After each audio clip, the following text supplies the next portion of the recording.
मैं अंशु कुमार, आप लोगों को बिहार दरोगा का यहाँ पे जो सेट प्रैक्टिस हो रहा है क्लाइमेक्स में कंकड़बाग, ठीक है, मलाई पकड़ी चौक के पास में। यहाँ पे आप लोगों को मैं जीके जीएस का डिस्कशन दे रहा हूँ, ठीक है। मैथ का डिस्कशन अभी सत्येंद्र सर दिए हैं यहाँ पे, ठीक है। मैथ रीजनिंग का सत्येंद्र सर आपको डिस्कशन दे रहे हैं और जीके जीएस का डिस्कशन यहाँ पे मैं दे रहा हूँ। चलिए तो हम लोग स्टार्ट करते हैं इसमें, ठीक है। आइए पहले क्वेश्चन नंबर फर्स्ट पे आते हैं हम लोग। क्वेश्चन नंबर फर्स्ट पे चलिए। क्वेश्चन नंबर फर्स्ट में हमारा है, शक विजेता के नाम से किसे जाना जाता था? किसे जाना जाता था शक विजेता के नाम से? बताइए, द्वितीय या प्रथम? द्वितीय। चंद्रगुप्त द्वितीय को जाना जाता था शक विजेता के नाम से। चलिए ठीक है। और ये बताइए, शक विजेता के नाम से इसे जाना जाता है, इसने कुछ और भी किया था क्या? शकों का उन्मूलन करने के पश्चात, शक पे विजय हासिल करने के पश्चात इसने कुछ और भी किया था क्या? चांदी का सिक्का चलाया था, ठीक है। उसका नाम क्या था? रुपयक। ध्यान दीजिए, इसका नाम जो था रुपयक था, ठीक है। क्या नाम था इसका? रुपयक। और यही अगर आप रुपया बोल देंगे, रुपया, तो रुपया नामक सिक्का कौन चलाया था? शेरशाह सूरी, ठीक है। रुपया किसने चलाया था? शेरशाह सूरी। और रुपयक किसने चलाया था? चंद्रगुप्त द्वितीय ने, ठीक है। चलिए, उसके बाद इसमें दिया हुआ है ऑप्शन में हमारा चंद्रगुप्त प्रथम भी है, ठीक है। चंद्रगुप्त प्रथम ने भी कुछ काम करवाया थे क्या? ठीक है, इस पे हम आते हैं प्रथम पे। इसने और उपाधि भी लिया था, क्या नाम, क्या उपाधि लिया था इसने? विक्रमादित्य का उपाधि लिया था, ठीक है।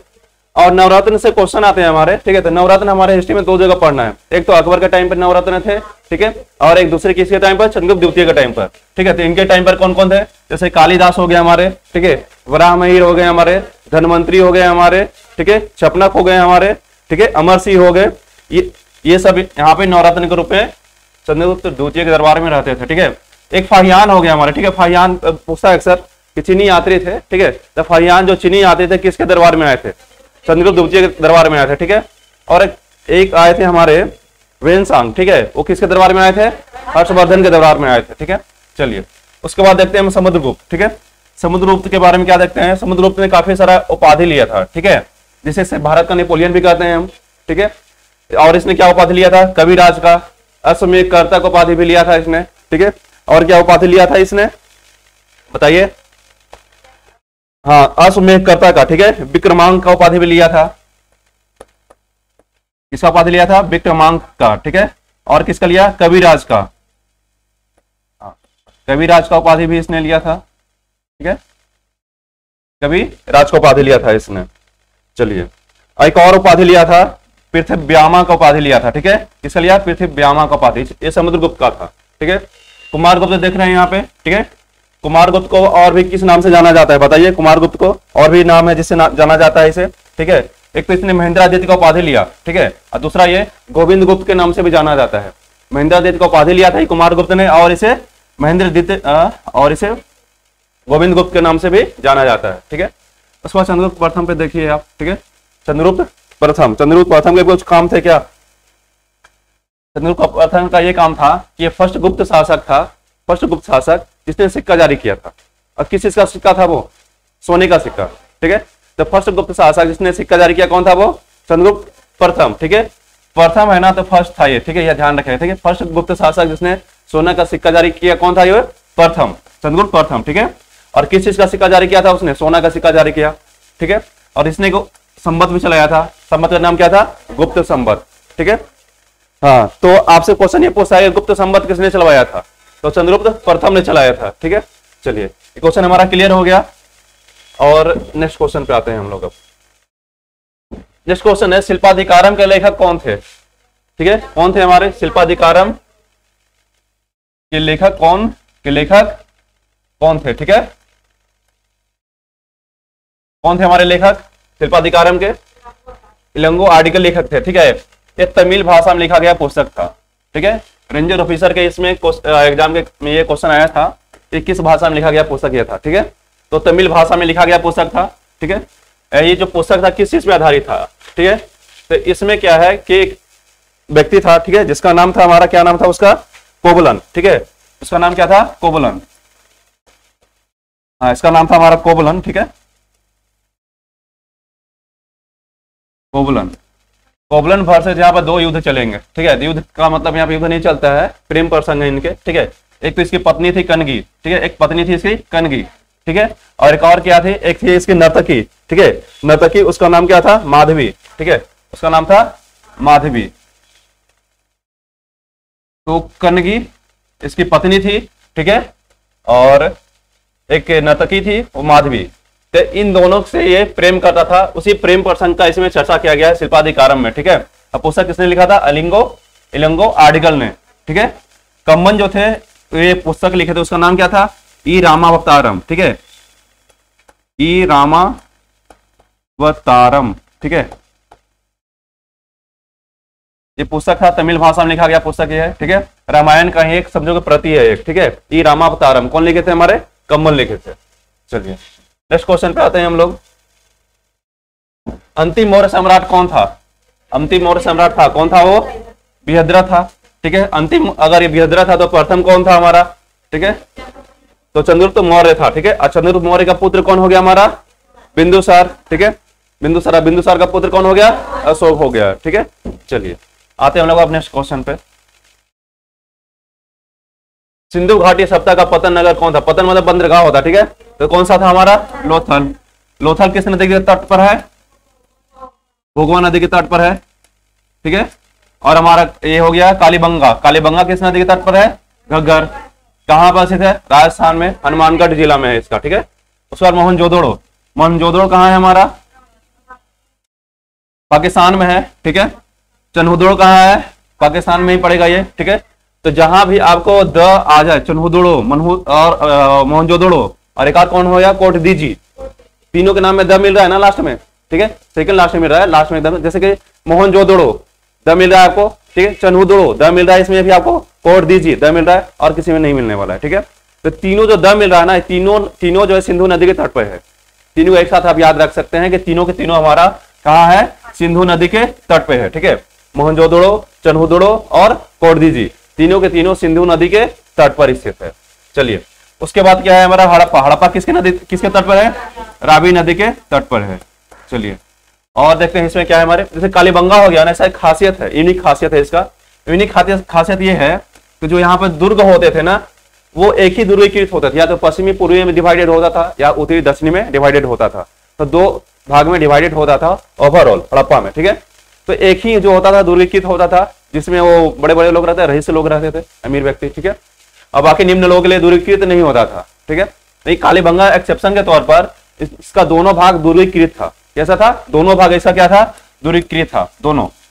और लेकिन इसका डिमेरिट एक ये था कि बाकी जगह जो दुर्गीकृत किए गए थे वो पक्की ईंट से थे, लेकिन यहाँ कच्ची ईंट का प्रयोग किया गया था। तो याद रखने के लिए अब ये इसमें कंसेप्ट लगा सकते हैं, इसी ईंट की बहुत ज्यादा आवश्यकता थी, इसलिए ईंट पकाने का टाइम इसे नहीं मिला, इसने अपने कच्ची ईंट से ही बना दिया, ठीक है। तो कच्ची ईंट का इसने प्रयोग किया था।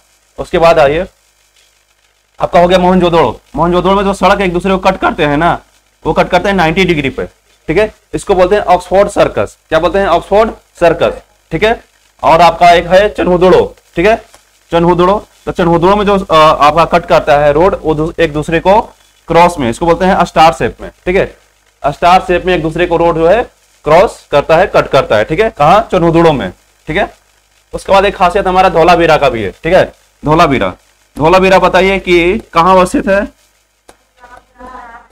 ठीक है, गुजरात के कच्छ जिला में अवस्थित है हमारा धौलावीरा, ठीक है। और किस नदी के तट पर है ये, लूनी नदी के तट पर है, ठीक है, लूनी नदी के तट पर है। और इसका खासियत ये है कि धौलावीरा जो है इसका एकमात्र ये हड़प्पाकालीन स्थल है जिसमें 3 भाग में डिवाइडेड है ये, ठीक है, 3 प्रस्तर में डिवाइडेड है ये। जैसे यहाँ 2 रात मिलता था ना आपका, ठीक है, इसमें 3 मिलेगा आपको, ठीक है, 3 भाग में डिवाइडेड। चलिए इसको ध्यान में रखिएगा आप लोग। हाँ चलिए अब आते हैं हम लोग नेक्स्ट क्वेश्चन पे। पशुपतिनाथ मंदिर किस देश में स्थित है, ठीक है।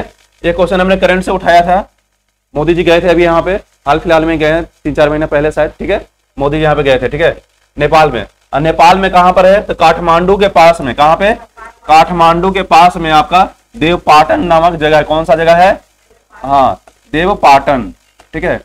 तो देवपाटन नामक जगह है, गांव है, वहां पे आपका पशुपतिनाथ का मंदिर है। और जो ये देवपाटन जो जगह है आपका गांव है, किस नदी के तट पर है, बागमती नदी के तट पर है। ठीक है, किस नदी के तट पर है? बागमती नदी के तट पर है। क्लियर है ये? चलिए आते हैं हम नेक्स्ट क्वेश्चन पे। किसने एक तरफ संस्कृत मुद्रा लेख के साथ चांदी के सिक्के निर्गत किए थे, जारी किए थे? किसने किया था? महमूद गजनबी ने किया था।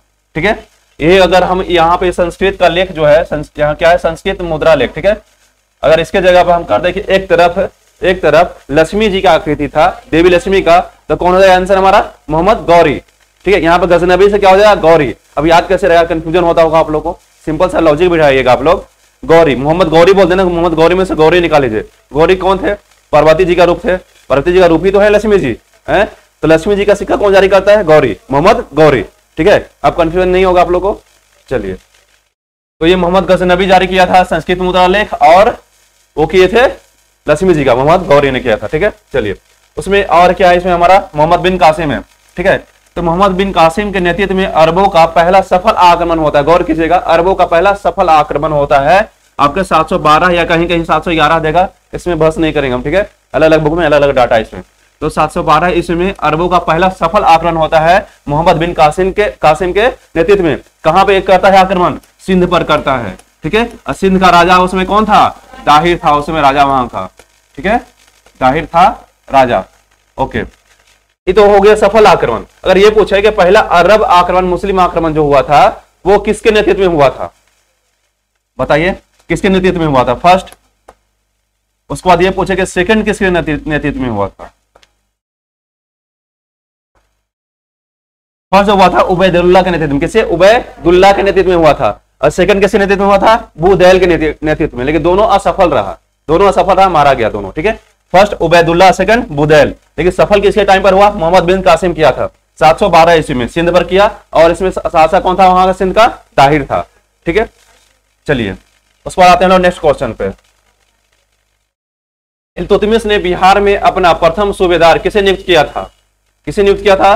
बताइए। मलिक जानी को। ठीक है, हुआ यह था कि 1225 ईस्वी में, ठीक है, 1225 ईस्वी में तिलिया गढ़ी का युद्ध लड़ा था। कौन सा युद्ध? तिलिया गढ़ी का युद्ध। कौन लड़ा था? इल्तुतमिश। और किसके बीच हुआ था? ऐबाज के। ठीक है, ऐबाज उसमें बिहार का शासक था। ठीक है, इन दोनों के बीच में तिलिया गढ़ी का युद्ध हुआ 1225 ईस्वी में। ठीक है, जब ऐबाज हार गया तो उसके जगह पर यहाँ का प्रथम सूबेदार किसे नियुक्त किया? उसने मलिक जानी को नेतृत्व किया। किसने किया? इल्तुतमिश ने। ठीक है, चलिए तिलिया गढ़ी का युद्ध, राजमहल का जो पहाड़ी हो गया ना, उसी के पास में हुआ था ये। ठीक है, उस पर नसरुद्दीन महमूद है। नसरुद्दीन महमूद किस वंश का अंतिम शासक है? नसरुद्दीन महमूद किस वंश का अंतिम शासक है? बताइए। तुगलक वंश का। ठीक है, तुगलक वंश का अंतिम शासक कौन है? नसरुद्दीन महमूद। चलिए नेक्स्ट क्वेश्चन पे आते हैं। अलाउद्दीन के किस सेनापति की मृत्यु मंगोलों से लड़ते हुए हुई थी? ठीक है, किससे हुआ? किसका मृत्यु हुआ था? मंगोल से लड़ते हुए। एक चीज आप लोग हम बता दें यहाँ पे कि इसमें आप देख रहे हैं जफर खां, नुसरत खां, अल्लाह खां और उल्लू खां। ठीक है, तो इसको अगर हम छोड़ दें, ठीक है, तो बाकी तीन के तीन जो आप देख रहे हैं, तीनों के तीनों जो है आपका अलाउद्दीन खिलजी का सेनापति है। तीनों सेनापति है। ठीक है, अगर हम अल्लाह खां को हटा दें इसमें, तो जफर खां भी है, नुसरत खां भी है, उल्लू खां भी है। ठीक है, इसमें मृत्यु किसका हुआ था? बताइए, किसका हुआ था मृत्यु? जफर खां का। एकदम सही बोल रहे हैं आप, जफर खां का मृत्यु हुआ था। ठीक है, मंगोल से लड़ते हुए। इसमें एक नुसरत खां भी है और उल्लू खां भी है। ठीक है, तो नुसरत खां का भी मृत्यु होता है। लेकिन नुसरत खां की मृत्यु कहां होता है? नुसरत खां का मृत्यु कहां पे होता है?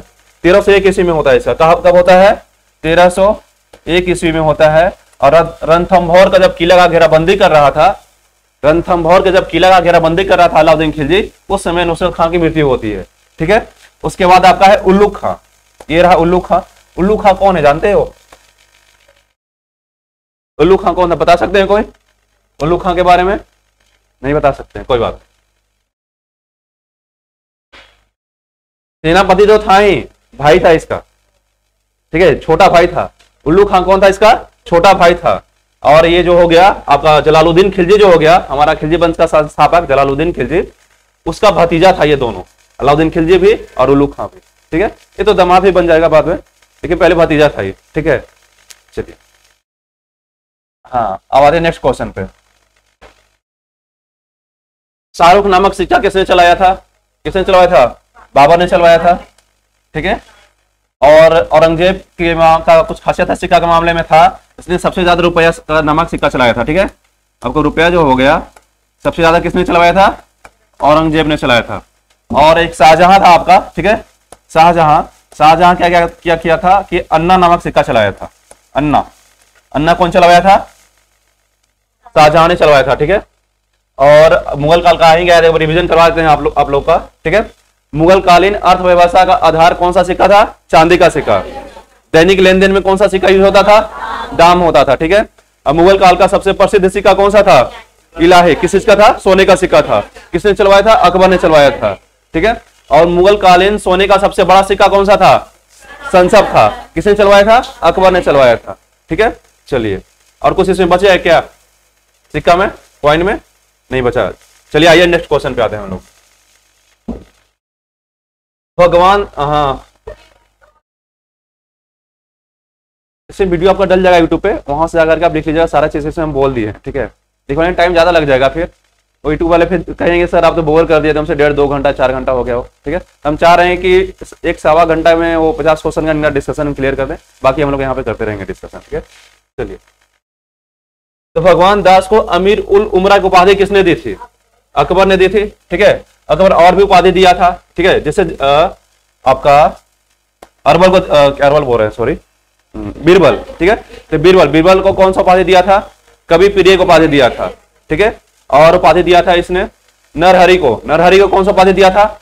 महापात्र को उपाधि। ठीक है, तो नरहरि, नर अलग इसमें से निकाल लो, और नरहरि, तो नर कौन है? हरि भगवान। अब हरि भगवान जब नर का अवतार लेकर आए हैं तो उनको छोटा सा पात्र में तो रख नहीं सकते हो।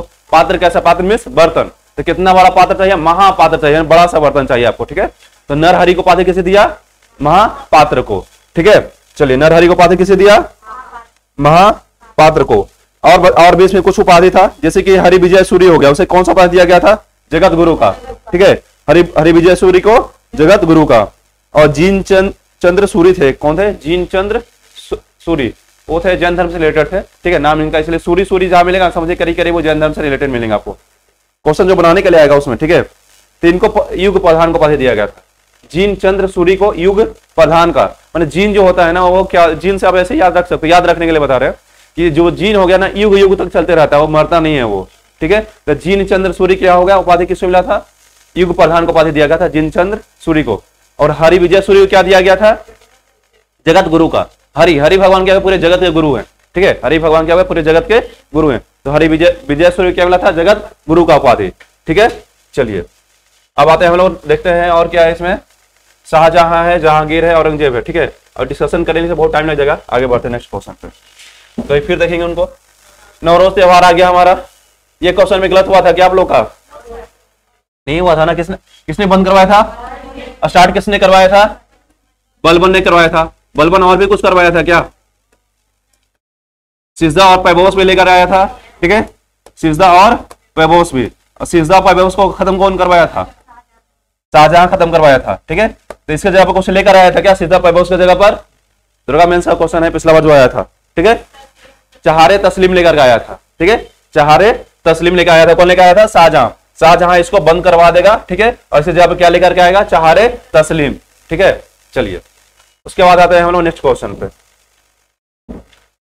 भीलों में सामाजिक सुधार के लिए लसोड़िया आंदोलन किसने प्रारंभ किया था?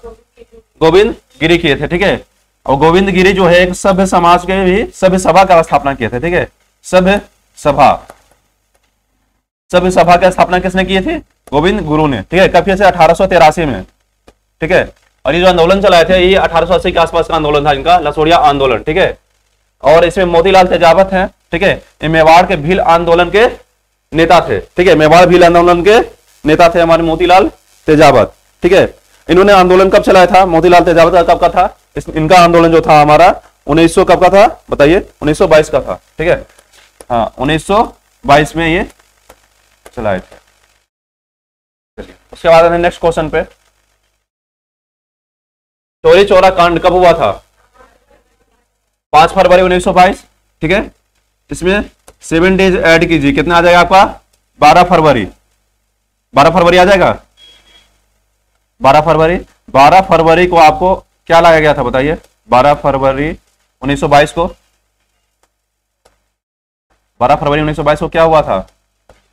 असहयोग आंदोलन को स्थगित किया गया था। कौन सा प्रस्ताव लाया गया था हमने? वर्धा प्रस्ताव। वर्धा में एक वर्धा प्रस्ताव लाए और असहयोग आंदोलन को स्थगित किए। ठीक है, तो असहयोग आंदोलन स्टार्ट कब किया गया था? 1 अगस्त 1920 को। ठीक है, 1 अगस्त 1920 को स्टार्ट किया गया था। ठीक है, असहयोग आंदोलन। असहयोग आंदोलन स्टार्ट क्यों किया गया था? ठीक है, इसके पीछे एक छोटा सा कहानी है। सबसे पहले तो इसके पहले रॉलेट कानून आया। ठीक है, उसको क्या बोलते थे? काला कानून। ठीक है, अंधा कानून जिसको बोलते थे। सो ना वकील ना दलील, ठीक है, और ना ही अपील कर सकते थे, उसमें अरेस्ट कर लिया जाता था। इसके विरोध में रॉलेट सत्याग्रह चलाए गांधी जी। ठीक है, तो 2 लोगों का गिरफ्तारी किया गया, किनका? सैफुद्दीन किचलू का और सतपाल मलिक का। ठीक है, हाँ, तो इन दोनों का गिरफ्तारी किया गया। किया गया तो इसके बाद फिर चर्चा करने के लिए इस टॉपिक पे वो लोग जलियांवाला बाग नामक जगह पे मीटिंग कर रहे थे, गांधी जी लोग ये सब। ठीक है, तो वहां पे क्या हुआ कि फिर आर डायर जो थे, आर डायर महोदय आकर के वहां पे क्या करते हैं? गोली चलवाएंगे। ठीक है, जलियांवाला बाग हत्याकांड में। ठीक है, तो अब जलियांवाला बाग हत्याकांड होगा। इसमें किस व्यक्ति ने इनकी मदद की थी जलियांवाला बाग हत्याकांड में? भारतीय व्यक्ति, तो हंसराज ने इनकी मदद की थी। ये प्रॉपर्टी जो जमीन था, किसका नाम था? जली नामक व्यक्ति का, इसलिए इसका नाम पड़ गया जलियांवाला बाग हत्याकांड। ठीक है, जलियांवाला बाग हत्याकांड हो गया। ये जलियांवाला, हाँ, इस समय आर डायर ने गोली भले चलवाया था, लेकिन पंजाब का अगर लेफ्टिनेंट गवर्नर पूछेगा तो ओ डायर था, जनरल ओ डायर। ठीक है, जनरल आर डायर ने गोली चलवाया था। इसका रिपोर्ट लिखने के लिए, अच्छा, रिपोर्ट तो कौन लिखे थे? गांधी जी लिखे थे, लेकिन एक कांग्रेस ने जांच कमेटी बैठाया था। ठीक है, ठीक है, उस कमेटी का अध्यक्ष किसे बनाया गया था? मदन मोहन मालवीय को। ठीक है, और मदन मोहन मालवीय को बनाया गया था। उन्हीं के कहने पर गांधी जी जो है इसका रिपोर्ट लिखते हैं। ठीक है, जलियांवाला बाग हत्याकांड का। क्लियर है इतना चीज? चलिए हम लोग फिर आगे आते हैं। सिंचाई आयोग की स्थापना किस गवर्नर जनरल के समय में हुआ था? कर्जन के टाइम पर हुआ था। ठीक है, तो सिंचाई आयोग की स्थापना किसकी अध्यक्षता में हुई थी? ठीक है, मॉन्फ्रिक की अध्यक्षता में। ठीक है, हाँ, किसकी अध्यक्षता में हुई थी? मॉन्फ्रिक की अध्यक्षता में। इसमें और भी आएगा, जैसे कि विश्वविद्यालय आयोग आएगा। ठीक है, विश्वविद्यालय आयोग, ठीक है, किसकी अध्यक्षता में? सारा का सारा कर्जन का टाइम पर हुआ था। कर्जन का टाइम को आयोगों का काल भी कहा जाता है। ठीक है, तो विश्वविद्यालय आयोग जो आया था वो किसकी अध्यक्षता में आया था? टॉमस रेले। इन अध्यक्षता पूछ रहे हैं, किसे काल में नहीं पूछ रहे हैं, टाइम पे। ठीक है, तो टॉमस रेले, ठीक है, टॉमस रेले के टाइम पर अध्यक्षता में आया था आपका विश्वविद्यालय आयोग। ठीक है, फिर एक पुलिस आयोग भी आया था जो कि ESI पीडीए क्वेश्चन था आपका। ठीक है, तो किसके अध्यक्षता में आया था? Andrew Fraser. ठीक है, एंड्रयू फ्रेजर के अध्यक्षता में आया था। ठीक है, फिर इसमें एक और आयोग आया था हमारा, कौन सा आयोग था? छूट गया हमारा, हाँ, रेलवे आयोग आया था। ठीक है, रेलवे आयोग किसके अध्यक्षता में आया था? उसका नाम में एक नाम जो है रॉबर्टसन। ठीक है, हाँ, तो रॉबर्टसन के अध्यक्षता में आया था रेलवे आयोग। और रेलवे क्या है? टीन का डब्बा है ना, रॉबर्ट क्या है? टीन का डब्बा है। ठीक है, तो रॉबर्टसन आपको याद रहेगा। ठीक है, उसके बाद रेले, हम बोले थे टॉमस रेले जो अध्यक्षता में आया था विश्वविद्यालय आयोग। तो विश्वविद्यालय से ही ना लोग रैली निकालना शुरू करते हैं, छात्र नेता बनना शुरू होते हैं। तो रैली कहाँ स्टार्ट होता है? विश्वविद्यालय से। ठीक है, तो टॉमस रेले जो हो गए आपके, उनके अध्यक्षता में विश्वविद्यालय आयोग आया। कृषि आयोग में क्या बताया? मॉन्फ्रिक बताया। ठीक है, मॉन्फ्रिक में से मौन वर्ड निकाल लीजिए। अब किसान क्या बेचारा मौन धारण कर लेता है, बारिश वारिश नहीं हुआ तो एकदम से उदास रहता है वो, तो ठीक है, तो मॉन्फ्रिक था, क्रिप्स था, फ्रिक था ये। ठीक है, मॉन्फ्रिक हो गया। चलिए उसके बाद हम लोग नेक्स्ट क्वेश्चन पे आते हैं। यंग इंडिया आ गया ना आपका इंग्लिश में? ठीक है, यंग इंडिया आज गलत किया है क्या इसको? अच्छा, गलत करने वाले कितने? हाथ खड़ा कीजिए। कोई नहीं, सबके सब, ये बोनस क्वेश्चन था ये। ठीक है, अच्छा, तो लाला लाजपत राय थे इसके। ठीक है, चलिए, लाला हरदयाल इसमें है। लाला हरदयाल क्या कहते हैं? गदर पार्टी का स्थापना कहां हुआ था? सैन फ्रांसिस्को में। कब हुआ था? 1913 ईस्वी में। ठीक है, इसके प्रथम क्या था? ये अध्यक्ष थे, सचिव थे,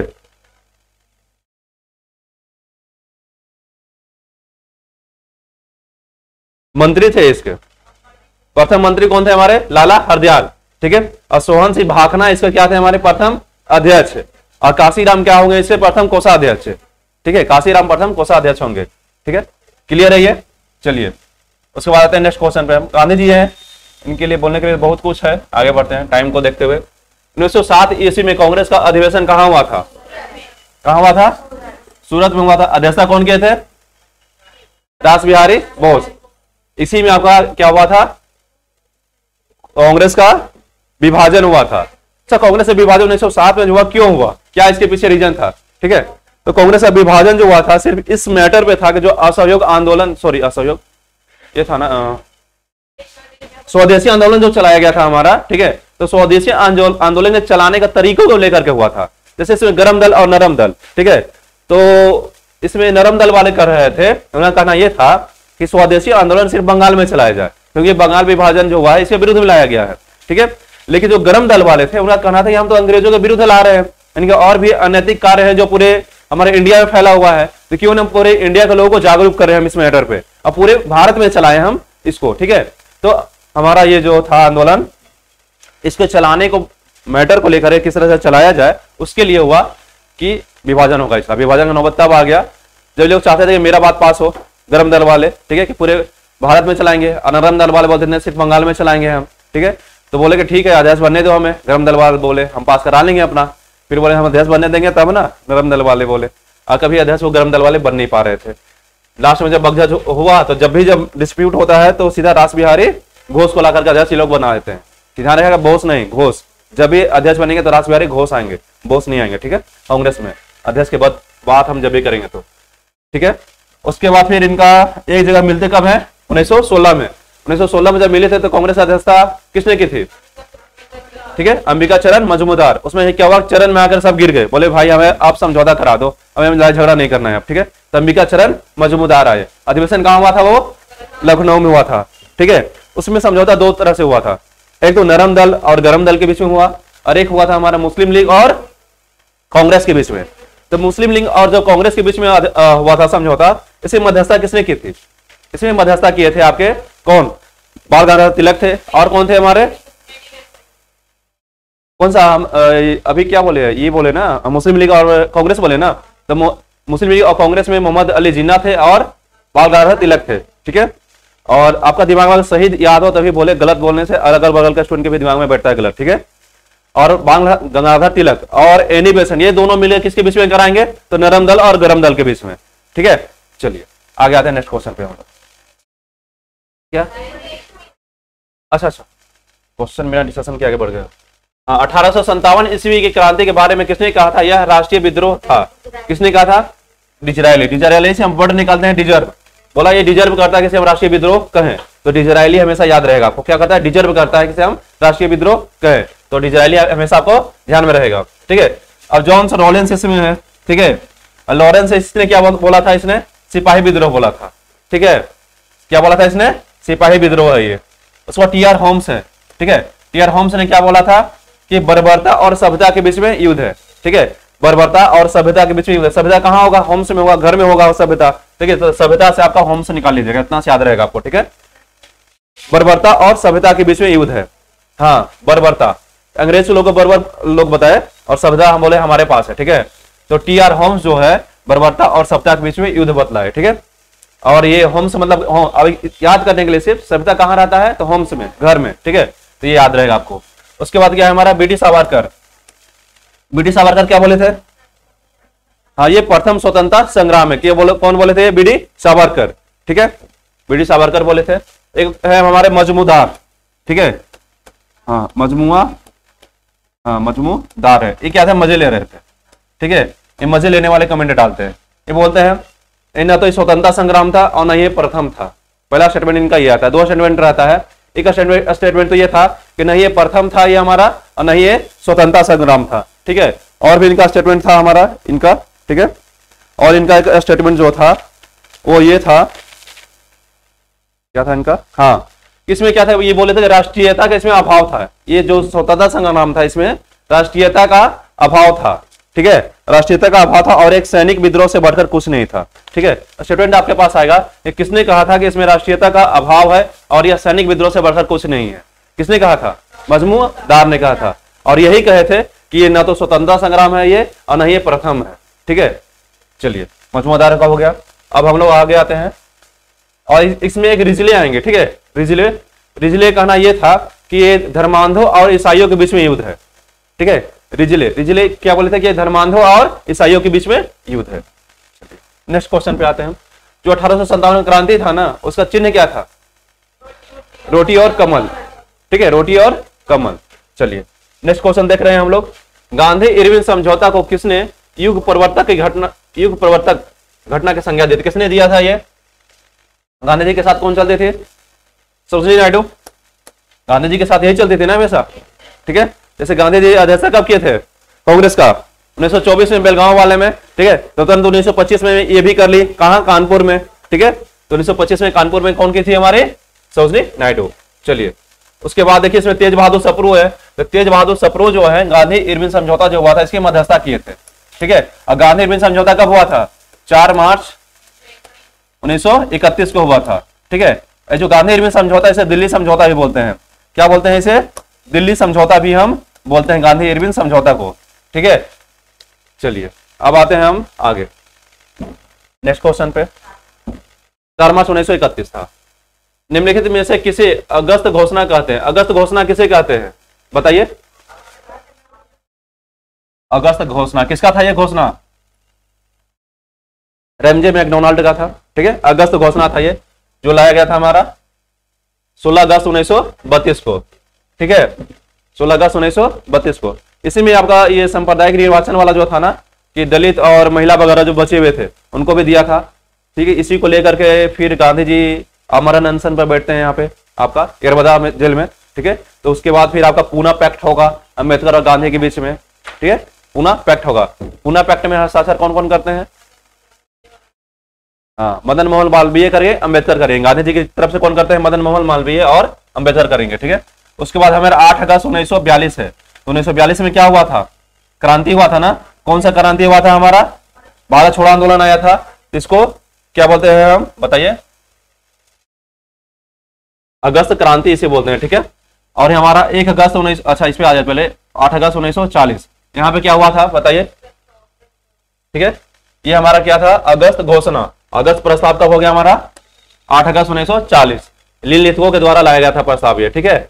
लिनलिथ गो के द्वारा लाया गया था अगस्त प्रस्ताव 8 अगस्त 1940। ये अगस्त वाले मैटर को बहुत कंफ्यूज करते हैं अलग अलग मिलने पर, इसलिए मैं इसको एक जगह डाल दिया ताकि एक बार रिवीजन भी हो जाए और क्वेश्चन भी मेरा ऑप्शन में तैयार हो जाए, ठीक है। हाँ, तो 8 अगस्त 1940 को अगस्त प्रस्ताव आया था, लिनलिथ को लेकर आए थे। 8 अगस्त 1942 को अगस्त क्रांति हो गया आपका, ठीक है, 1942 वाला। और 16 अगस्त 1932 हो गया आपका अगस्त घोषणा, ठीक है। उसके बाद 1 अगस्त 1942 से जहां पे असहयोग आंदोलन स्टार्ट हुआ था, ठीक है। चलिए नेक्स्ट क्वेश्चन पे आते हैं। ज्ञान योग पुस्तक कौन लिखे थे? विवेकानंद लिखे थे। और क्या था पुस्तक? इनका नाम कर्म योग था, राजयोग था, भक्ति योग भी था, ठीक है। कल हमने ज्ञान योग नहीं बताया था, इसलिए नहीं बताया था, हम नेक्स्ट क्वेश्चन में डाल चुके थे, ठीक है। हाँ, योग बताए थे, वहां से अगर पकड़ना चाहे तो लोग पकड़ सकते थे, ठीक है। अब प्रबुद्ध भारत अभी कौन थे? विवेकानंद ही थे, ठीक है। राजयोग, कर्म योग, भक्ति योग, ये सारा योग किनका था? इनका ही था, ठीक है। कर्म योग भी था इनका, लेकिन कर्मयोगी किनका था? कर्मयोगी, ठीक है, अरविंद घोष का था, ठीक है। अरविंद घोष का था कर्मयोगी, और कर्म योग बोलेंगे तो विवेकानंद का था, ठीक है। चलिए उसके बाद नेक्स्ट क्वेश्चन पे आते हैं हम। इसमें एक और देखिए, स्वामी राम कृष्ण जी है ना, ये जो कौन थे? विवेकानंद के गुरु थे, ठीक है। और रामकृष्ण मिशन की स्थापना कौन करेंगे? विवेकानंद करेंगे। चलिए नेक्स्ट क्वेश्चन पे, महाद्वीप एवं महासागर का निर्माण किस महाकल्प में हुआ था? प्री कैम्बियन में हुआ था, ठीक है। महाद्वीप और महासागर का निर्माण, उस समय महाद्वीप जो थे एक साथ थे, उनको पेंजिया बोलते थे, महासागर क्या बोलते थे? पैंथालासा, ठीक है। चलिए इसमें ऑप्शन में हमारा सिनोजोइक है। सिनोजोइक में क्या हुआ था? हिमालय का निर्माण हुआ था, ठीक है। हिमालय का निर्माण कब हुआ था हमारा? सिनोजोइक में हुआ था हिमालय का निर्माण। उसमें क्या है हमारा? उसके बाद पेलियोजोइक है। पेलियोजोइक में क्या हुआ था बताइए? पेलियोजोइक में क्या हुआ था? गोंडवाना लैंड का निर्माण हुआ था। किसका निर्माण हुआ था? गोंडवाना लैंड का। और गोंडवाना लैंड में क्या पाया जाता है? कोयला पाया जाता है। इसका मतलब ये हुआ कोयला का निर्माण कब हुआ था?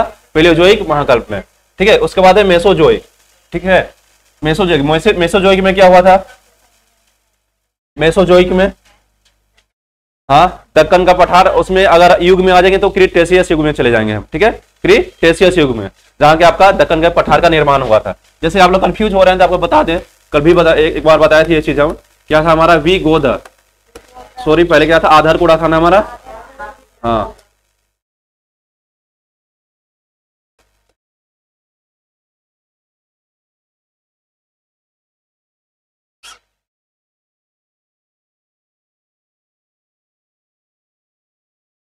आधरकुड़ा, आधर कूड़ा, स्वच्छ भारत मिशन में हमें सहयोग करना है, ठीक है, अपने घर से कूड़ा ले जाकर धरना है, ठीक है। तो आधर कूड़ा, कूड़ा धरने का क्या वहां पर रुकना है नहीं, वी गोदर, फिर उसके बाद हम लोग वहां से चले जाएंगे, ठीक है। आधर कूड़ा, उसके बाद वी गोदर। तो आर्कियन क्रम के चट्टान हो गया, ये हो गया हमारा धारवाड़ क्रम के चट्टान हो गया, कुडप्पा क्रम के चट्टान हो गया, विंध्यन क्रम के चट्टान हो गया, गोंडवाना क्रम के चट्टान हो गया, दक्कन ट्रैप आपका हो गया, ठीक है। चलिए, ये आपका सीरीज में है, ठीक है। सबसे पहले किसका निर्माण हुआ था, आर्कियम का, फिर धारवाड़ का हुआ, फिर कुडप्पा क्रम के चट्टान का हुआ, फिर विंध्यन क्रम का हुआ, फिर गोंडवाना का हुआ, फिर दक्कन ट्रैप का निर्माण हुआ, ठीक है। चलिए, सबसे ज्यादा खनिज किसमें पाया जाता है, धारवाड़ क्रम के चट्टान में पाया जाता है आपका, ठीक है। और सबसे ज्यादा कोयला किसमें पाया जाता है, गोंडवाना क्रम के चट्टान में पाया जाता है। क्लियर है। अब देखिए स्टार्टिंग का जो 4 हो गया हमारा, आधर कूड़ा और वी, ये जो स्टार्टिंग में 4 हो गया, इसका निर्माण कब हुआ था, मेसो आपका सॉरी प्री कैम्बियन काल में हुआ था। कब हुआ था हमारा, प्री कैम्बियन काल में इसका निर्माण हुआ था, ठीक है। उसके बाद आ गया विंध्यन, ठीक, विंध्यन तो हो गया सॉरी। उसके बाद कौन आया हमारा, गोंडवाना, गोंडवाना किस में हुआ था, पैलियोजोइक काल में हुआ था, ठीक है। उसके बाद आया हमारा दक्कन, दक्कन का पठारिया, दक्कन ट्रैप, इसका कब हुआ था, मेसोजोइक। और मेसोजोइक में किस युग में हुआ था, क्रीटेशियस युग में हुआ था, ठीक है। मेसोजोइक में 2 युग हम मुख्य रूप से पढ़ते हैं, एक तो क्रीटेशियस, ठीक है। तो क्रीटेशियस युग में क्या हुआ था, हमारा निर्माण हुआ था। और क्रीटेशियस जो युग हो गया ना, इसी युग में जो है हमारा डायनासोर खत्म हो जाता है, माने डायनासोर विलुप्त हो जाता है, ठीक है। तो डायनासोर विलुप्त कब होता है हमारा, क्रीटेशियस युग में। इसमें एक और युग पढ़ते हैं, जुरैसिक युग, ठीक है। हाँ, जुरैसिक युग पढ़ते हैं, उसमें क्या है, डायनासोर आया था। तो जुरैसिक युग में डायनासोर आया था और क्रीटेशियस युग में डायनासोर समाप्त हो गया था, ठीक है। दोनों किसका पार्ट है हमारा, मेसोजोइक का पार्ट है। क्लियर है इतना। चलिए आगे बढ़ते हैं नेक्स्ट क्वेश्चन पे। भारत से सबसे अधिक कोयला किस क्रम की चट्टान में पाया जाता है, किसमें पाया जाता है सबसे अधिक कोयला, गोंडवाना में पाया जाता है ना। और गोंडवाना का पूरा अभी हम लोग डिस्कशन कर चुके हैं, किस आर्कियन किसमें पाया जाता है, धारवाड़ किसमें पाया जाता है, कुडप्पा किसमें पाया जाता है। नेक्स्ट क्वेश्चन पे आते हैं। खादिया बेट द्वीप किस नदी के मुहाने पर स्थित है, इसलिए तो हमने खादिया बेट डाला था, आलिया बेट नहीं डाला। आलिया बेट डालता तो सबसे पहले नर्मदा नदी आप लोग मार के निकल जाते हैं, ठीक है। इसीलिए हम आप पहला ऑप्शन में नर्मदा इसीलिए दिए थे कि आप नर्मदा मारे, ताप्ती मारे, बच गए, ठीक है। तो ताप्ती नदी के मुहाने पे कौन है हमारा, ठीक है। इससे हमारा इधर अगर भारत का पश्चिमी तट हो गया तो ताप्ती नदी इस तरह से आती है और ये आपकी नर्मदा नदी, ठीक है। तो नर्मदा नदी के मुहाने पर जो है ये आलिया बेट, ठीक है। और ताप्ती नदी के मुहाने पे कौन है हमारा, ये खादिया बेट, ठीक है। तो खादिया बेट कहाँ द्वीप है हमारा, ताप्ती नदी के मुहाने पर। और नर्मदा नदी के मुहाने पे कौन सा है, आलिया बेट स्थित है, ठीक है। और ये हो गया हुगली, ठीक है। अगर हम हुगली हो गया, अगर हम बंगाल की खाड़ी के पास बात करें तो हुगली के तट पे कौन सा है हमारा, हुगली के जो तट है उसमें 2 है, एक है न्यूमूर द्वीप और एक कौन सा है, गंगा सागर, ठीक है। तो न्यूमूर और गंगा सागर जो 2 द्वीप जो है हुगली नदी के मुहाने पे स्थित है। क्लियर है। चलिए नेक्स्ट क्वेश्चन आते हैं। और दामोदर नदी जो है हुगली की सहायक नदी है और हुगली नदी गंगा नदी से निकलती है डिवाइड होकर, ठीक है, पश्चिम बंगाल में। भारत की संलग्न क्षेत्र, ठीक है, कॉन्टिजियस जोन तट से कितने समुद्री मील तक फैला हुआ है, कितना तक है, ठीक है। 12 तक कौन था, प्रादेशिक, ठीक है। इधर दोनों हंस रहे हैं, इसका मतलब यह है कि दोनों मिला के मारे थे, दोनों का गलत हुआ है। इसका तात्पर्य तो यही है, अगली बार हम बेंच चेंज करवाते हैं 100% रहेगा, 5 बेंच का अंतराल रखा जाएगा इन लोगों के बीच में, ठीक है। कौन आप लोग तो कॉर्नर में, एक यहाँ इस कॉर्नर में, एक उस कॉर्नर में, क्योंकि लड़कियों के अंदर बात करने का टैलेंट बहुत ज्यादा होता है, बहुत धीरे धीरे बात कर लेती है, ठीक है। तो अच्छा वो कितना है, 24 समुद्री मील। अब इसके बारे में देख लेते हैं डिटेल में, हम छोड़ेंगे नहीं इसको, हम अगली बार का क्वेश्चन गलत नहीं होगा। एक अनक्लोज संधि हुआ था, ठीक है, एक अनक्लोज संधि हुआ था। कब हुआ था ये, 1982 में हुआ था, ठीक है। कब हुआ था हमारा ये, 1982 में हुआ था। इसने संयुक्त राष्ट्र ने इसे कब अपनाया था, संयुक्त राष्ट्र ने 1994 में, ठीक है। अब भारत ने इसमें कब सिग्नेचर किया था, 1995 में, ठीक है। इसके तरह 3 तरह के क्षेत्र में इसे डिवाइड किया गया था, ठीक है। एक तो प्रादेशिक समुद्री क्षेत्र, ठीक है। तो प्रादेशिक समुद्री क्षेत्र जो हो गया उसमें क्या था कि 12 समुद्री मील तक फैला हुआ था, प्रादेशिक समुद्री क्षेत्र, ठीक है, प्रादेशिक। तो प्रादेशिक समुद्री क्षेत्र जो था कहां तक फैला हुआ था, 12 समुद्री मील तक, ठीक है। और उसके बाद हमारा था क्या था, ये संलग्न क्षेत्र कॉन्टिजियस जोन, कितने तक था हमारा, 24 समुद्री मील तक। उसके बाद 200 समुद्री मील तक जो था हमारा, ये क्या था हमारा, EEZ, ठीक है, क्या था ये? हाँ, ये हमारा फैला हुआ था। कितने तक था हमारा फैला हुआ? ये 200 समुद्री मील तक। ठीक है, तो समुद्री मील तक जो डिस्टेंस लेते हैं हम कहां से लेते हैं? जैसे ये हमारा तट हो गया पश्चिमी तट, ठीक है, तो ये जो डिस्टेंस लेते हैं हम यहां से लेते हैं आधार लाइन से। ये जो तट हो गया हमारा इस तरह से होता है, लेकिन आधार लाइन एक बेस लाइन इसके पीछे में ड्रॉ करते हैं इस तरह से। ठीक है, इस बेस लाइन से लेंगे हम 12 समुद्री मील, इसी बेस लाइन से लेंगे हम 24 समुद्री मील। ठीक है, और इसी बेस लाइन से हम लेंगे 200 समुद्री मील। ऐसा नहीं कि 12 जहां से खत्म होगा वहां से 24 है, 24 जहां से खत्म होगा वहां से 200, ऐसा नहीं है, बेस लाइन से ही हम लोग लेते हैं। ठीक है, तो इसको 3 भाग में डिवाइड किया, तीनों भाग देख लीजिए आप लोग। चलिए उसके बाद आइए पहले भाग में प्रादेशिक पे आइए। ठीक है, प्रादेशिक क्या था? 12 समुद्री मील तक। इसमें क्या था कि आपका संपूर्ण अधिकार होता है क्षेत्र पर, 12 समुद्री मील तक आपका संपूर्ण अधिकार है। इसका मतलब यह हो गया कि आप उस क्षेत्र पर जैसा फील करते हैं, आप धरती पे यहाँ पे धरातल पे फील कर रहे हैं, आप असल भाग पर जैसा फील कर रहे हैं, जितना अधिकार है उतना ही अधिकार आपका समुद्र में होगा। माने कुछ भी कर सकते हैं आप, आपकी मर्जी। ठीक है, और उस ओवरऑल पूरा अधिकार होता है। उसके बाद 24 समुद्री मील, इसमें क्या है? संलग्न क्षेत्र। ठीक है, तो संलग्न क्षेत्र में मुख्य रूप से 3 अधिकार दिए गए थे। क्या क्या दिया गया था? सीमा शुल्क वसूली का अधिकार दिया गया था। ठीक है, और क्या दिया गया था? साफ सफाई का अधिकार दिया गया था। और क्या दिया गया था? वित्तीय अधिकार दिया गया था। ठीक है, माने उद्योग वगैरह आप कर सकते हैं। ये कहां पर मिला था हमें? इसमें संलग्न क्षेत्र में, कॉन्टिजियस जोन में। ठीक है, उसके बाद आते 200 समुद्री मील। ठीक है, इसमें भी 3 तरह के अधिकार हमें मिले थे। ठीक है, इसमें कौन कौन से अधिकार मिले थे हमें? 200 समुद्री मील तक इसमें अधिकार हमें मिला था कि हम नए द्वीप का निर्माण कर सकते हैं। ठीक है, क्या कर सकते हैं? नए द्वीप का निर्माण कर सकते हैं। और क्या कर सकते हैं? प्राकृतिक जो संसाधन है वहां पे उसका संपूर्ण दोहन कर सकते हैं। ठीक है, तो प्राकृतिक संसाधन का संपूर्ण दोहन कर सकते हैं। और क्या कर सकते हैं यहाँ पे हम? तो वैज्ञानिक शोध कर सकते हैं हम। ठीक है, तो वैज्ञानिक शोध वगैरह कर सकते हैं। 3 काम यहाँ पे अभी मिला था हमें। क्लियर हो गया ये? चलिए आगे बढ़ते हैं। नींबू बाजको बांध किस नदी पे स्थित है? सिंधु नदी पे स्थित है। ठीक है, और कोयना नदी पे कोयना बांध ही है एक स्थित। ठीक है, और आपका कोयना नदी जो है किसकी सहायक नदी है? कृष्णा की सहायक नदी है ये। ठीक है, कृष्णा की सहायक नदी है आपका कोयना। पेरियार नदी हो गया कहां बसे थे? केरल में है। ठीक है, चलिए नेक्स्ट क्वेश्चन पे आते हैं। ओजोन क्षेत्र से क्या समझते हैं आप? ओजोन क्षेत्र मतलब क्या हुआ? उसमें होल हो जाता है क्या ओजोन में? है क्या होता है कि वहां पे जो परत हो गया उसका जो मोटाई वो कम हो जाता है। ठीक है, ओजोन परत की मोटाई किसमें मापते हैं? डॉप्सन। नाइट्रोजन गैस परत किसमें मापते हैं? हीलियम गैस किसमें मेजर करेंगे? ओवरऑल जो भी गैस है सबका मेजर करते हैं डॉप्सन में ही। ठीक है, लेकिन इंपॉर्टेंट हमारे लिए आता है ओजोन, तो हम लोग दिमाग में याद रखेंगे ओजोन परत का मेजर करते हैं डॉप्सन में। अब आगे किस में करेंगे? उसका भी डॉप्सन में ही करते हैं। तो जितना भी गैस है सबका मेजर किसमें करते हैं? हम डॉप्सन में ही करते हैं। चलिए, इसमें क्या होता है कि ओजोन मंडल कहां स्थित है हमारा? समताप मंडल में। तो समताप मंडल में ओजोन परत की मोटाई क्या होता है? कम होता है। चलिए आगे आते हैं नेक्स्ट क्वेश्चन पे। हम इंद्रावती बाघ अभ्यारण्य कहां है? तो इंद्रावती बाघ अभ्यारण्य जो है छत्तीसगढ़ में है। यहाँ पे इंदिरा नदी यहाँ से गुजरती है, इसी के नाम पर यहाँ इंद्रावती बाघ अभ्यारण्य रखा गया। यहाँ पे और भी है। ठीक है, जैसे अचानक मार है यहाँ पे। ठीक है, और क्या है? उदंती सीतानगर भी इसमें है। ठीक है, ये छत्तीसगढ़ में अवस्थित है। कर्नाटक में भी बहुत सारे हैं, जैसे कि आपका बांदीपुर अभ्यारण्य है। ठीक है, और क्या यहाँ पे नगर होल भी है। ठीक है, और हमारे क्या यहाँ पे मनेरघट्टा भी है। तो यहाँ पे भी कर्नाटक में काफी है।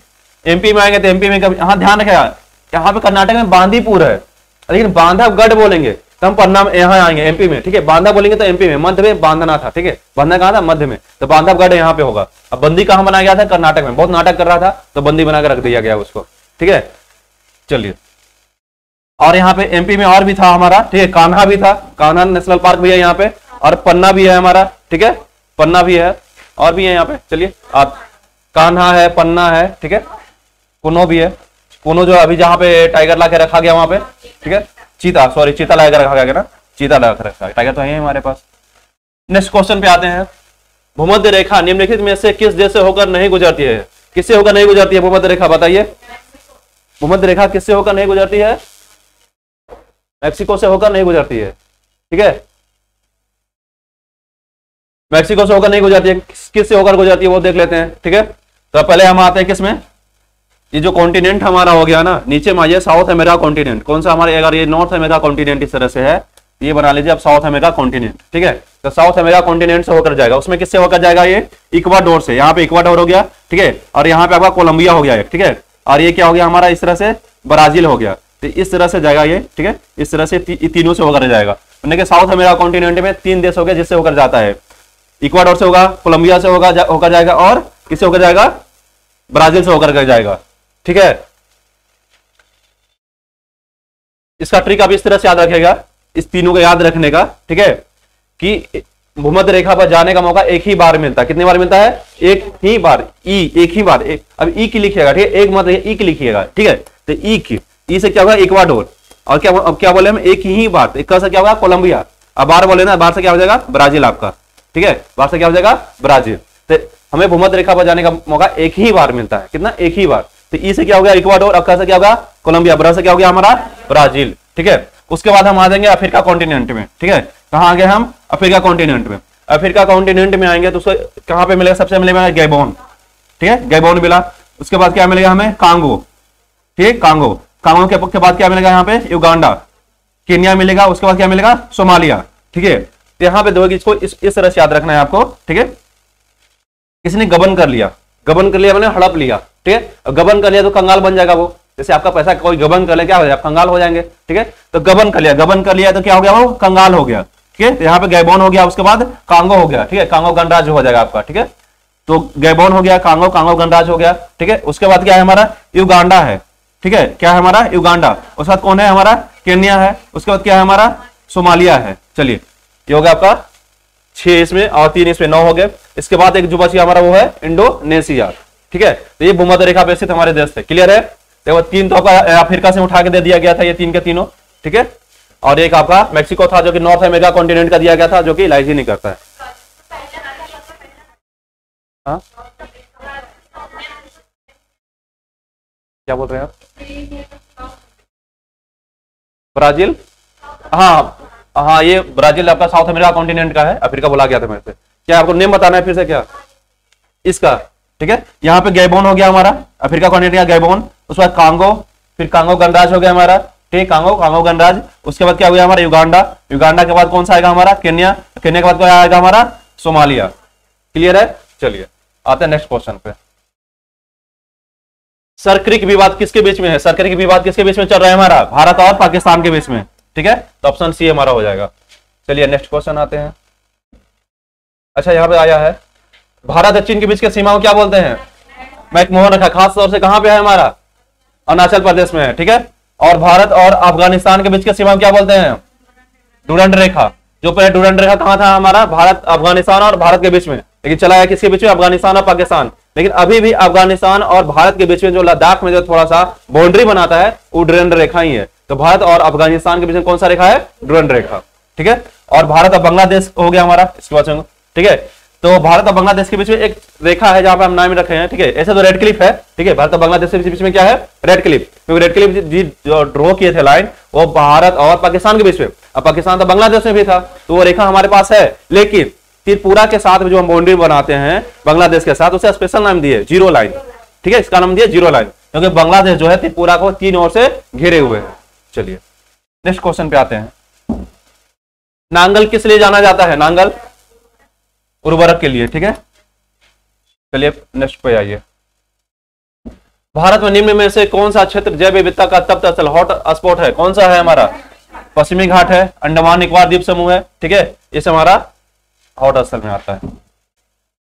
नेक्स्ट क्वेश्चन है हमारा, गर्म रेगिस्तान में तथा उनके चारों ओर पवन धूल से बनने वाले मृदा को क्या बोलते हैं हम, कौन सी मृदा बोलते हैं हम, बताइए। इसका हम क्वेश्चन बाद में देखते हैं। नेक्स्ट क्वेश्चन पे आइए आप। निम्न में से किस क्रम की चट्टान में सबसे अधिक धात्विक खनिज पाया जाता है, सबसे अधिक धात्विक खनिज किसमें पाया जाता है, धड़प्पा बोले धारवाड़। ठीक है, धारवाड़ में। और ये आपका गोंडवाना चट्टान हो गया, इसमें सबसे ज्यादा क्या पाया जाता है, कोयला पाया जाता है। कुडप्पा क्रम का चट्टान जो, इसका नाम कुडप्पा क्यों पड़ा था हमारा, इसका आंध्र प्रदेश है, कुडप्पा जिले के नाम पर पड़ा था। ठीक है, कुडप्पा क्रम का चट्टान। इसका जो धारवाड़ पड़ा है, ये कर्नाटक के धार जिला के नाम पर पड़ा था। ठीक है, धारवाड़ क्रम का चट्टान। इसी में आपका सोने का 2 खान पाया जाता है, कौन सा, उसका नाम क्या है, कोलार और हट्टी। कहां पाया जाता है हमारा, कर्नाटक में। चलिए नेक्स्ट क्वेश्चन पे आइए। दस्ते लूट मरुस्थल कहां स्थित है हमारा, ईरान में है। दस्ते लूट है एक और नाम है जिसका नाम है दस्ते कबीर। ठीक है, तो दस्ते लूट और दस्ते कबीर कहां है, ईरान में। एक जैग्रोस पर्वत है जो कि इराक और ईरान दोनों में फैला हुआ है। ठीक है, जैग्रोस पर्वत है जो इराक और ईरान दोनों में फैला हुआ है। दस्ते कबीर था हमारा मरुस्थल, ठीक है। अब पाकिस्तान में कौन सा पर्वत है जिसका हिमालय का जो विस्तार है उसका नाम क्या है? सुलेमान पर्वत, ठीक है। और अफगानिस्तान में कौन सा है? हिंदू कुश पर्वत, जिसे काबुल नदी निकलती है और सिंधु नदी में कहां जाकर मिलती है? अटक में, ठीक है। चलिए नेक्स्ट क्वेश्चन आते हैं। पोलैंड का राजधानी क्या है? वार्सा। और खार्तूम किसका राजधानी है? नॉर्थ सूडान का राजधानी है। और जुबा किसका है? साउथ सूडान का राजधानी है, ठीक है। साउथ सूडान का राजधानी है ये। अब मैड्रिड किसका राजधानी है? स्पेन का राजधानी है, ठीक है। नेक्स्ट क्वेश्चन पाइए। वसा का पाचन फर्स्ट टाइम कहां से प्रारंभ होता है? पकाशय से स्टार्ट होता है, इसको ड्यूडेनम भी बोलते हैं, ठीक है। यहां से स्टार्ट होता है। और अमाशय से किसका स्टार्ट होता है? जिससे अष्टमक बोलते हैं, ठीक है। अष्टमक से किसका स्टार्ट होता है? प्रोटीन का पाचन। और कार्बोहाइड्रेट का पाचन कहां से स्टार्ट होता है? मुख से स्टार्ट होता है फर्स्ट टाइम। चलिए, और छोटी आंत में क्या होता है? सबका पाचन होता है और यहीं पे अवशोषण भी होता है। सबका पाचन और जो भी पाचन करने के पश्चात हमें मिलते हैं, ठीक है, पोषक तत्व, प्रोटीन और विटामिन मिनरल, सबका अवशोषण का होता है छोटी आंत में। बड़ी आंत में किसका अवशोषण होता है? जल का होता है, जल का होता है। चलिए नेक्स्ट क्वेश्चन पे आइए। कपकों का अध्ययन क्या कहलाता है? फाइकोलॉजी, माइकोलॉजी, ठीक है। शैवाल का अध्ययन कहलाता है फाइकोलॉजी, ठीक है। और शैवाल और कवक के जो मिश्रित कड़ी है उसे क्या बोलते हैं? लाइकेन, ठीक है। जो कि पोल्यूशन का पोल्यूशन का क्या है? सूचक है वो, ठीक है। डेंड्रोलॉजी में किसका अध्ययन करते हैं? ठीक है, वृक्ष का अध्ययन करते हैं और झाड़ियों का अध्ययन करते हैं डेंड्रोलॉजी में। और सौरोलॉजी है, सौरोलॉजी में किसका अध्ययन करते हैं? छिपकली का, छिपकली का अध्ययन करते हैं। आगे देखते हैं। निब वाला पेन किस सिद्धांत पर काम करता है? किस इक्कत पर करता है, ठीक है। यही अगर हम पेन का चेंज कर दे, बॉल वाला पेन का बात करें तो किस पे काम करेगा? गुरुत्वीय बल पे काम करेगा, ठीक है। अब पृष्ठ तनाव का एग्जांपल क्या हो जाएगा? पृष्ठ तनाव का एग्जांपल, ठीक है। जैसे पानी का बूंद गोल होता है, किसके कारण होता है? पृष्ठ तनाव के कारण होता है, ठीक है। और जो ये आपका क्या बोलते हैं? पृष्ठ तनाव हो गया। जैसे कि शेविंग ब्रश जो है उसमें आपका बाल जो है, हेयर जो है चिपक जाता है, किसके कारण? पृष्ठ तनाव के कारण ही। और उस पर एक और एग्जांपल आता है ना कि लोहे का जो ये हो गया हमारा क्या बोलते हैं, सुई वगैरह है, उसको तैराया जा सकता है पानी के ऊपर, पारा के ऊपर। किसकी वजह से तैराया जा सकता है? पृष्ठ तनाव के कारण। नेक्स्ट क्वेश्चन पे आइए। निम्न में से कौन हमारे शरीर में हार्मोन का संवहन करता है? कौन करता है? प्लाज्मा करता है, ठीक है। प्लाज्मा, प्लाज्मा जो है हार्मोन का भी करता है और जो हमारे जो खाद्य पदार्थ हम खाते हैं उसका पाचन होता है, तो पाचन होने के पश्चात जो बनता है हमारा, उसका भी संवहन यही करता है, प्लाज्मा है, ठीक है। प्लाज्मा हार्मोन का भी करता है और जो हमारे खाद्य पदार्थ पाचन होने के पश्चात जिसमें ग्लूकोज निकलता है, उसमें से प्रोटीन निकला, विटामिन मिनरल्स निकला, उसका संवहन कौन कर रहा है? प्लाज्मा कर रहा है इसमें, ठीक है। ये हमारा ब्लड आ गया, ठीक है। ब्लड पे चर्चा कर लेते हैं, ठीक है। ब्लड, ब्लड का 55% क्या होता है? हमारा प्लाज्मा होता है, ठीक है। प्लाज्मा कितना होता है हमारा? 55% होता है, ठीक है। अगर प्लाज्मा हो गया, ये क्या होता है? अजीवित तरल पार्ट होता है। क्या होता है? अजीवित, माने कि जिंदा नहीं होता ये प्लाज्मा, अजीवित तरल पार्ट होता है हमारा, ठीक है। अगर प्लाज्मा में से हम अगर फाइब्रोनोजन निकाल देंगे तो क्या मिलेगा हमें? सेरम। अगर प्लाज्मा में से फाइब्रोनोजन निकाल देंगे तो क्या मिलेगा हमें? प्राप्त होगा सेरम, प्राप्त होगा फाइब्रोनोजन, ठीक है। और जब कट जाता है तो आप देखें कटने के बाद पहले तो ब्लड निकलता है, उसके बाद देखते हो हल्का सा पीला सा पानी जैसा निकलता है वहां पे, हल्का पीला रंग का, ठीक है, पीला सा। तो जो पानी जैसा निकलता है ना, पंछा जिसको बोलते हैं, वो कुछ और नहीं, सेरम है आपका वो, ठीक है।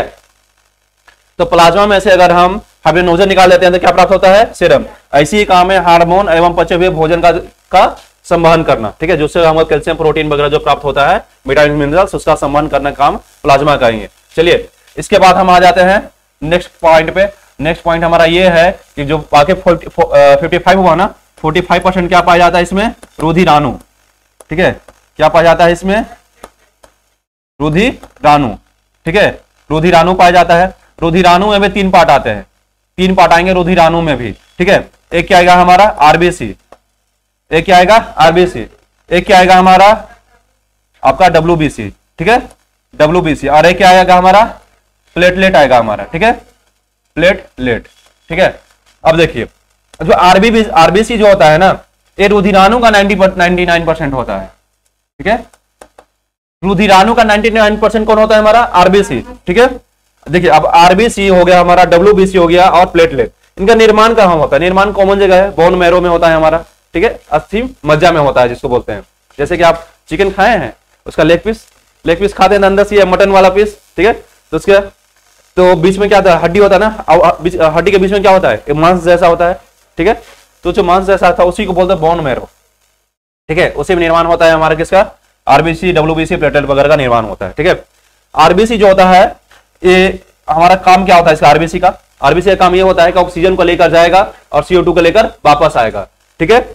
और आरबीसी के बारे में और क्या है? इसका मृत्यु कहाँ होता है हमारा? प्लीहा में मृत्यु होता है, ठीक है। कहाँ मृत्यु होता है? प्लीहा में मृत्यु होता है मुख्य रूप से, ठीक है। लिवर में भी होता है कभी, मुख्य रूप से कहाँ होता है इसका? प्लीहा में। अब प्लीहा क्या बोलते हैं हम? इमरजेंसी ब्लड बैंक भी बोलते हैं उसे, ठीक है। प्लीहा को इमरजेंसी ब्लड बैंक भी बोलते हैं। और क्या बोलते हैं प्लीहा को? प्लीहा जो हमारा सबसे बड़ा लसिका ग्रंथि है। प्लीहा क्या है? हमारा सबसे बड़ा लसिका ग्रंथि है, ठीक है। चलिए उसके बाद डब्ल्यूबीसी को देखते हैं। तो डब्ल्यूबीसी क्या है कि ये हमारा इसका कार्य क्या होता है? तो कार्य क्या होता है? रोगाणुओं से लड़ने में क्षमता प्रदान करता है, ठीक है। रोग से हमें बचाता है डब्ल्यूबीसी, ठीक है। इसमें लिम्फोसाइट वगैरह पाए जाते हैं, ठीक है। और डब्ल्यूबीसी का हमारा ये मृत्यु कहाँ पे होता है? इसका भी मृत्यु हमारा रक्त में हो जाता है, ठीक है। तो कहाँ मृत्यु होता है हमारा? रक्त में। उसके बाद आपका हो गया प्लेटलेट, ठीक है। प्लेटलेट हो गया हमारा तीसरा। तो प्लेटलेट जो हो गया इसका कार्य क्या होता है? तो ब्लड का जो थक्का जमता है ना उसमें जमाने में मदद करता है हमारा प्लेटलेट, ठीक है। और इसका निर्माण मृत्यु कहाँ पे होता है इसका मृत्यु भी प्लीहा में हो जाता है, ठीक है। और कहाँ होता है इसका मृत्यु? प्लीहा या लिवर। चलिए ये हमारा क्लियर हो गया ब्लड वाला सिस्टम पूरा।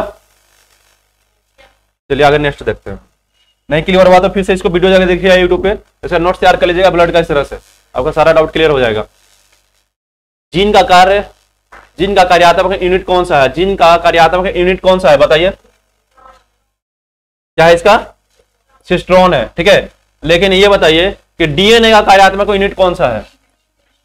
अगर डीएनए का पूछेंगे तो जीन है, ठीक है। डीएनए क्या है? जीन है। और जीन का क्या है हमारा? सिस्ट्रोन है, ठीक है। इसमें एक है हमारा न्यूरॉन। न्यूरॉन किसका है हमारा? न्यूरॉन किसका है बताइए? तंत्रिका है हमारा, ठीक है। उसका नेफ्रॉन किसका है बताइए? नेफ्रॉन किसका है? नेफ्रॉन किसका है? किडनी का है, ठीक है। अल्बियोली किसका है? अल्बियोली किसका यूनिट है? अल्बियोली किसका यूनिट है बताइए? फेफड़ा का है, ठीक है। अल्बियोली किसका है? फेफड़ा का है, ठीक है। इसमें क्या था हमारा? रेकॉन किसका था? पुनः संयोजन का, ठीक है। पुनः संयोजन में क्या है? रेकॉन, ठीक है। तो क्लियर हो गया हमारा यूनिट वाला सारा, कार्यात्मक यूनिट क्या है। नेक्स्ट क्वेश्चन देखते हैं। नेक्स्ट क्वेश्चन हमारा है स्वप्न और नींद को कौन सा हार्मोन नियंत्रित करता है, ठीक है। इसमें हमने सुधरवाया था, ऑप्शन सुधारा गया था ना आप लोग का भी, ठीक है। इसका मेलाटोनिन करना था हमें, ठीक है। मेलाटोनिन जो है यही नींद को हमारा कंट्रोल करता है।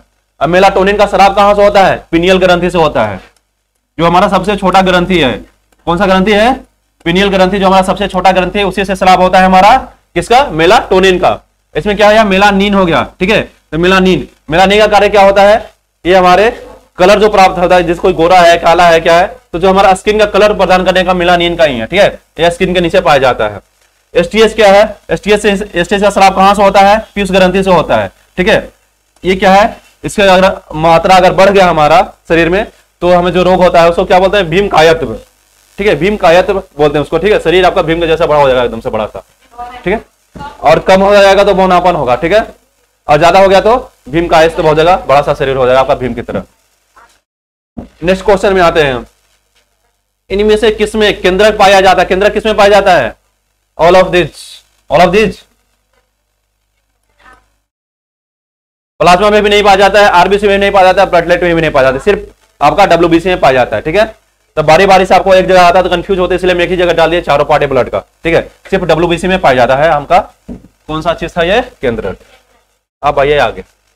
इनमें से किसमें डीएनए पाया जाता है? डीएनए किसमें पाया जाता है? ऑल ऑफ दिस, ठीक है। केंद्रक में भी पाया जाता है, ठीक है। और हरित लवक में भी और माइटोकॉन्ड्रिया में भी। इसका एक ट्रिक है, ठीक है। हाँ म, ठीक है। म से क्या हो गया? माइटोकॉन्ड्रिया। ह से हरित लवक और क से क्या हो गया? केंद्रक। नेक्स्ट क्वेश्चन पे आते हैं। रॉबर्ट कोच ने इनमें से किस जीवाणु का खोज किया था? किसका किया था? कोलरा। कोलरा क्या हो गया हमारा? इसको डायरिया बोलते हैं, ठीक है। क्षय रोग जिसको टीबी बोलते हैं हम, इसका भी किया था। निमोनिया का नहीं किए थे, ठीक है। तो क्या हो जाएगा हमारा? ए और बी। चलिए नेक्स्ट क्वेश्चन देखते हैं। मूल्य किस कुल में आता है? क्रूसीफेरी में आएगा। इसमें कड़वा वाला जो भी खाने में कड़वा लगता है वो आ जाएगा। जैसे सलजम है, खाने में कड़वा लगता है आपका, यहाँ पे बोर्ड पे फोकस कीजिएगा, लिखने के लिए यूट्यूब से अभी लिख लीजिएगा, अब याद यहाँ पे समझ लीजिए, आप याद कर लीजिए। तो क्रूसीफेरी हो गया आपका, किसे? सलजम हो गया आपका, सलजम इसी में आएगा आपका, ठीक है। मूली भी है, खाने में दोनों कड़वा लगता है। उसके बाद देखिए मालवेसी। मालवेसी में क्या आएगा? कपास आएगा आपका, ठीक है। कपास मालवेसी में आएगा। और क्या आएगा हमारा? आपका भिंडी भी इसी में आएगा, ठीक है। और आपका क्या आएगा? गुड़हल भी आएगा, ठीक है। तो गुड़हल, कपास और भिंडी इसमें किसमें आएगा? मालवेसी में, ठीक है। उसके बाद कुकुरबिटेसी है, ठीक है। इसमें क्या आएगा? लत्तर वाला सब्जी सारा, एक ही लाइन में याद हो जाएगा सारा का सारा, लत्तर वाला सब्जी, ठीक है। लत्तर, अरे लत्तर वो लौकी का लत्तर नहीं होता है, हाँ लता वाला। ओ नहीं तो हम लोग उसको क्या बोलते हैं ना, देहाती लैंग्वेज में हम लोग उसको लत्तर बोलते हैं, ठीक है। तो लता वाला सब्जी, जैसे लौकी का लत्तर हो गया आपका, कद्दू का हो गया आपका, खीरा का हो गया, ककड़ी का हो गया, करेला का हो गया, परवल का हो गया, जितना लत्तर वाला आप देख रहे हैं सबका सब आगा कुकुरबिटेसी में आएगा, ठीक है। उसके बाद देखिए सोलेनेसी। सोलेनेसी में वो सब आ जाएगा जो पौधा वाला सब्जी है। पौधा वाला सब्जी बैगन हो गया, धतुरा हो गया, आपका मक्को हो गया, ठीक है, आपका मिर्च हो गया, टमाटर हो गया। तो जो भी पौधा वाला सब्जी है सारा का सारा सोलेनेसी में डाल दीजिए। और लत्तर वाला सब्जी सारा का सारा कहाँ? कुकुरबिटेसी में, ठीक है। अब क्रूसीफेरी में क्या था? जो कड़वा लगता है खाने में से, ठीक है। सलजम हो गया आपका, और क्या हो गया आपका? मूली वगैरह हो गया, एक क्रूसीफेरी में। क्लियर है इतना? चलिए नेक्स्ट में आते हैं। निम्न में से कौन प्रकंद का उदाहरण है? हल्दी है, अदरक है, ये भी है, फर्न है, ये भी है। इस सब के सब क्या है? तना का रूपांतरण है। All of this. नेक्स्ट पे आते हैं। सर्वाधिक तेजी से विकसित होते इकोसिस्टम कौन सा है? जो सर्वाधिक तेजी से विकसित होता है मरुस्थल है हमारा, ठीक है। अब नदी ने कल अपना मार्ग बदल लिया तो क्या होगा? वहां पे क्या होगा? नीचे रेत बिछ जाएगा, रेत बिछ गया तो क्या होगा? मरुस्थल बन गया ना वो, ठीक है। सबसे तेजी से विकसित होने वाला कौन है? मरुस्थल ही है हमारा, ठीक है। और सबसे ज्यादा स्टेबल कौन सा है? महासागर, ठीक है। स्टेबिलिटी सबसे ज्यादा किसके अंदर है? महासागर के अंदर है। चलिए नेक्स्ट क्वेश्चन पे आते हैं। निम्न में से किसकी सबसे ऊंची चोटी माउंट हैरियट है? किसकी सबसे ऊंची चोटी है? माउंट हैरियट, ठीक है। आपका हम अभी अंडमान निकोबार क्लियर करें, ठीक है। ये हो गया हमारा, कौन सा द्वीप हो गया हमारा? सही है, लैंडफॉल हो गया, ठीक है। ये हो गया उत्तरी अंडमान, उसके बाद मध्य अंडमान, दक्षिणी अंडमान, लिटिल अंडमान, ठीक है। उसके बाद यहाँ कार निकोबार और ग्रेट निकोबार। क्लियर है? चलिए अब आइए। लैंडफॉल द्वीप जो हो गया हमारा अंडमान निकोबार द्वीप का सबसे उत्तरी द्वीप हो गया, ठीक है। उसके बाद क्या है? उत्तरी अंडमान, ठीक है। तो उत्तरी अंडमान पे ही अंडमान निकोबार द्वीप का सबसे ऊंचा चोटी है जिसका नाम क्या है? सेडल पीक, ठीक है। और उत्तरी अंडमान के पूरब में ही नारकोंडम जो है हमारा प्रसुप्त ज्वालामुखी है। कहां है? उत्तरी अंडमान के पूरब में, न उत्तर दक्षिण कहां? पूरब, याद रखिएगा, ठीक है। उत्तरी अंडमान के पूरब में कौन सा है? नारकोंडम, ठीक है। और उसके बाद आइए हमारा ये हो गया, ये कौन सा हो गया हमारा? उत्तरी के बाद हो गया मध्य, ठीक है। तो मध्य अंडमान की सबसे ऊंची चोटी कौन सी है हमारे? माउंट डियो वाली, ठीक है। मध्य अंडमान की सबसे ऊंची चोटी माउंट डियो वाली, ठीक है। और इसके पूरब में आपका स्थित है क्या? बैरन है ज्वालामुखी, जो भारत का एकमात्र सक्रिय ज्वालामुखी है बैरन। कहां स्थित है? मध्य अंडमान के पूरब में। चलिए उसके नीचे में क्या है? दक्षिणी अंडमान, ठीक है। दक्षिणी अंडमान की सबसे ऊंची चोटी जो है हमारा कौन सी है? माउंट हैरियट, जिसका नाम बदल गया हाल फिलहाल में किया गया है माउंट मणिपुर। एक करेंट अफेयर्स में है, चर्चा में है, ठीक है। चलिए दक्षिणी अंडमान क्लियर हो गया। उसके बाद क्या है हमारा? ये लिटिल अंडमान, ठीक है। तो लिटिल अंडमान का जो सबसे ऊंची चोटी है उसका नाम क्या है? माउंट कोयाबो, ठीक है। माउंट कोयाबो उसकी सबसे ऊंची चोटी है जो उत्तरी अंडमान की है।